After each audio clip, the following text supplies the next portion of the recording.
তোমরা তো জানোই বাঙালির 13 মাসে 12 এই না মানে 12 মাসে 13 পার্বণ। হ্যাঁ গাইজ আজকে হচ্ছে আমাদের গ্রামে মা মঙ্গলার পুজো, আর তাই দিদি মন্দিরের সামনেটাকে আলপনা দিয়ে সাজাচ্ছে, কারণ গাইজ আজকে রাতে ঠাকুর খেলা হবে, আর তাই সবাই আজকে রাতের জন্য ওয়েট করে আছে। কিন্তু গাইজ আজকে তো সূর্য মামা ডুবার নামই নিচ্ছে না, এবার মনে হচ্ছে আমাকে হালকা করে কিছু করতে হবে। হ্যাঁ হ্যাঁ গাইজ চলো চলো। তো গাইজ দেখতেই পাচ্ছ এখন সূর্য মামা ডুবে গেছে, আর এদিকে পুজো দেখার জন্য সবাই চলে এসেছে। হ্যাঁ গাইজ এখন পুজো শুরু হয়ে গেছে। আরে দাঁড়াও দাঁড়াও, তোমাদেরকেও দেখাচ্ছি আমাদের এখানে মঙ্গলা পুজো কি রকম হয়।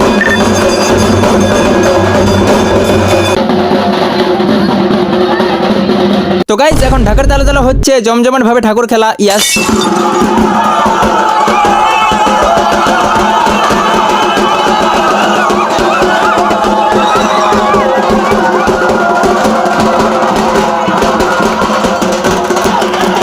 তো গাইজ এই ছিল আমাদের গ্রামের মা মঙ্গলা পুজো, আর তোমরা তো দেখলেই কিভাবে ঠাকুর খেলা হচ্ছে। আরে সব তো ঠিক আছে, কিন্তু সাবস্ক্রাইবটা কে করবে? হ্যাঁ তোমাকেই বলছি, টুক করে সাবস্ক্রাইবটা করে দাও। টাটা।